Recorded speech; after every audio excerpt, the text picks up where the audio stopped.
Mr. Wood, would you like to, or Mr. Ford, would y'all like to just give us a quick synopsis? I know we've discussed this quite a bit, but just give us a quick synopsis. Okay. To begin this process. Well, the law passed. There was a law passed in June of 2020. It became effective January 1 of this year. And the fundamental change was that developers do not have to pay development fees on the front end. They only have to pay them at the time they get a building permit. So that fundamentally changed the equation. And if you didn't have a process of limiting those capacity allocations, the concern would be that several of the larger ones could monopolize the situation and basically take up all of your available capacity, and that would push out the smaller developers. What you did in response to that was you put a policy in that said you limited them to getting 100 permits for residential 100 units at a time.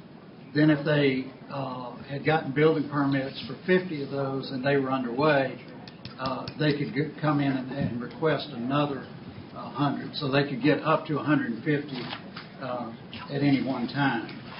And so that has worked reasonably well, but there have been some issues with that. Obviously, some of the developers feel like that's not enough permits at one time. The other issue that we looked at very strongly, which we thought was a legitimate concern, is some of the larger developments, they want to do 3 different styles of housing in one development. And ours really didn't allow that because we were doing it by phases. And so we've done away with doing it by phases. So that would allow that. For instance, if somebody wanted to take part of their allocation and use it for single family, they could do that. Then if they had some that were condos, they could do that. And even some apartment units or things like that. So it gives them more flexibility there. So what we looked at was what's a reasonable compromise. And in order to do that, we spent a lot of time in this memo explaining to you that our North Harnett wastewater treatment plant is almost allocated out. And so that is the one, as y'all know, we're trying to do a 9 million gallon a day expansion on. But out of 7.5 million gallons capacity, we currently use 5.6, but we already have allocations out there that we've awarded to people of 1.72 million gallons a day. So when you add the 1.72 million gallons a day to the 7.5 million gallons a day, we're at 7.32 now. So the question is, how quickly are those allocations going to translate into building permits and those units come online? The problem we're facing is that, as Steve has told you, it's a 3.5 to 4 year process. You guys, I think it was 2 or 3 months ago, Steve, they gave you the go-ahead. You authorized us to move forward with the permitting process. So where we're at is we are working with North Carolina Department of Environmental Quality to get a permit. We have to have a permit to discharge into the Cape Fear River, and it's called an MPDES permit. We have one. This would be an amendment to that, which would take us from the 7.5 to the 16.5 million gallons. So we can't do anything until we have that permit. And so we do not have it yet. We are working with them on that. Once we get that, then we've already selected the engineer, and he's working on getting the permit. Then we would move into the design phase, and we'll do a preliminary engineering study first. And the reason for that is to get some pretty valid cost estimates before we go to full design. The other major thing we would then have to do is we've got to sit down with our partners on this. We have allocation requests from Fuquay-Varina, Lillington, and Angier, and then as well as what would be the county share of this plant. So what we were looking at is how are we going to deal with the allocations of this through this temporary time, because we're going to be short on allocations. And so that's why it's even more critical that while we're loosening the standards a little bit for a normal policy going forward, we are limited in what we can allocate out right now. And in fact, I'll need to check this with Dwight, but I believe we'll be allocating capacity in the new plan if we give an allocation out. But we can go ahead and let people go ahead with it if those allocations we've made aren't going to be used yet.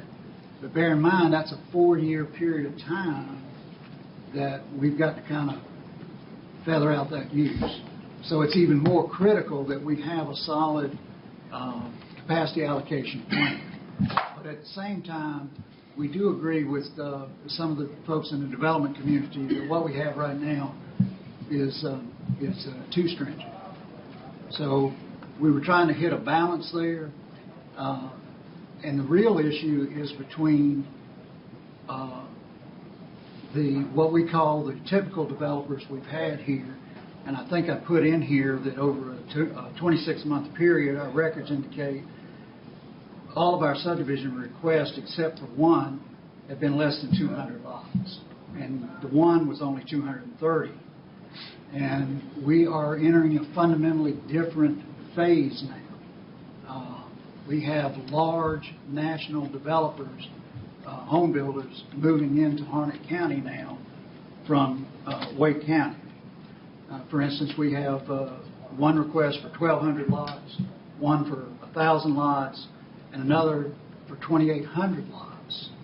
And those three together would be 5,000 lots. And if you multiply that by the 360 gallons per day, which North Carolina DEC requires us based on allocations, that would eat up almost all of our intended new capacity. And so so if you don't have some standard in place, you're going to eat up all your capacity, and basically the big guys will come in because they have the wherewithal financially, and they will gobble up those capacity allocations.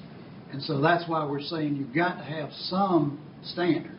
We feel like, again, what you reacted to in January has worked, but it's probably been too stringent. So we're recommending that you ease off of that. But you've got to have some control on it. Otherwise, basically, the smaller developers are going to get crowded out. I don't know how else to put it. Well, if you would, so in a nutshell, the recommendation is to increase what? We are taking the 100 to 200, and actually it'll be to 400, because if you have the 200 when you've gotten permits for 100, in other words, 100 are under construction, you can come in and ask for another 200 if you're willing to escrow the fees on the front end. Because in essence, we're letting them get over and above the normal process. And so they would have to escrow that $200. I mean, those $200 permits, and then in essence, they could have an allocation of 400 at that point. They would have used 100 of it, so they would have 300. Then once they had used those down, they could come back. So it's a continuous process. Well, Mr. Wood, to make a clarification, you get 200, you get an initial 200 lots. Yes. You can have the option to escrow up to an additional 200, so you can have 400 at any given time. Once you pull 50% of the building permits for your requested allocation. So if you were requesting all 400, once you do 50% of that, you can get another 200. Yeah. Now it's 50% of whatever. So if you get your initial 200 and then you escrow an additional 100, then you do 50% of that, so 150, and then you can get your next allocation. So just What we like about that is, and we've talked to some developers about this, is they can stay in front of that. Because they would go ahead and have their next phase ready to go. They'd already have it through planning. It would be everything is good to go except for the allocation. And then once they, as Chris said, once they had reached that 50% usage, they could file for the sewer capacity allocation. We would grant it, and they're off and running with another 200. So if they do it correctly, they should stay in front of the development, and it would never slow down. And the reason that's important is, there's a cost to mobilize the equipment and everything. And so this way the developer can stay on site and keep going. And the same thing with the builders. They can keep on going. It'll actually be kind of seamless for them. So we feel like this is an improvement. We feel like it's a balance between the really large developers. We think that's going to continue. But the problem you've got, I can't stress it enough, for the next 4 years, we've got very limited capacity.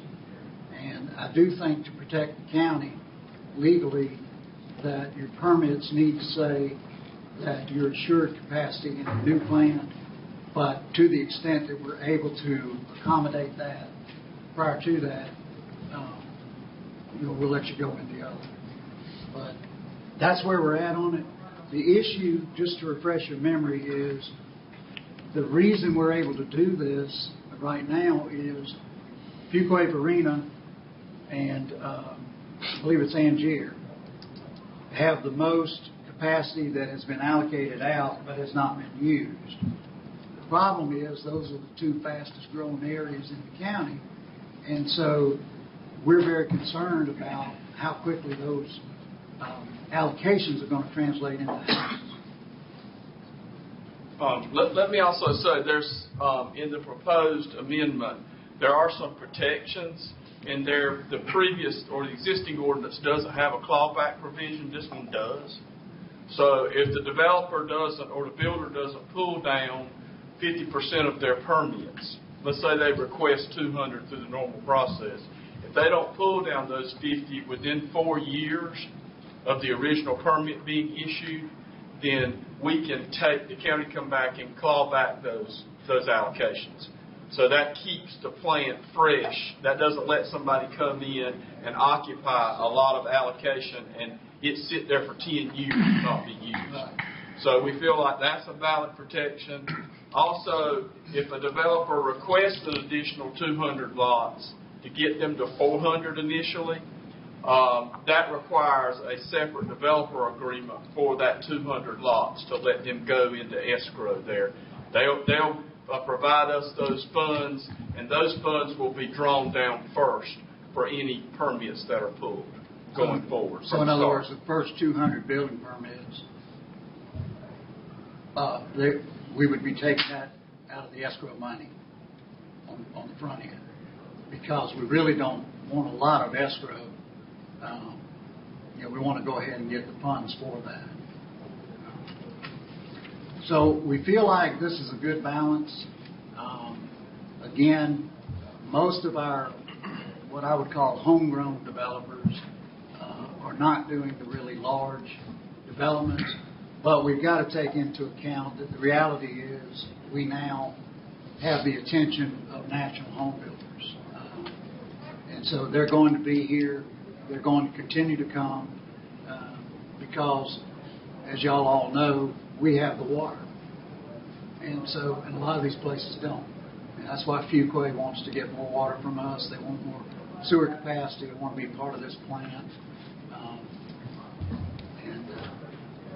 Other places are having trouble with that. Johnson County, I think, doesn't even do residential development now with sewer, right? Just in certain areas. They have designated areas surrounding existing municipalities and along the interstate exchanges. But that's it. They've had to restrict it back because they don't have the capacity. Yeah, in Johnston County, you can't go out in a rural area. that's 10 miles away from any existing municipality and put up a large-scale development. They just don't have the water and sewer capacity. And that's why big development's interested in us. Nobody else is allocating out 1,000 lots or 500 lots. I would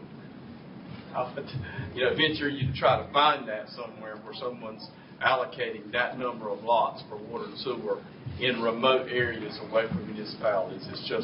It's pretty unheard of. So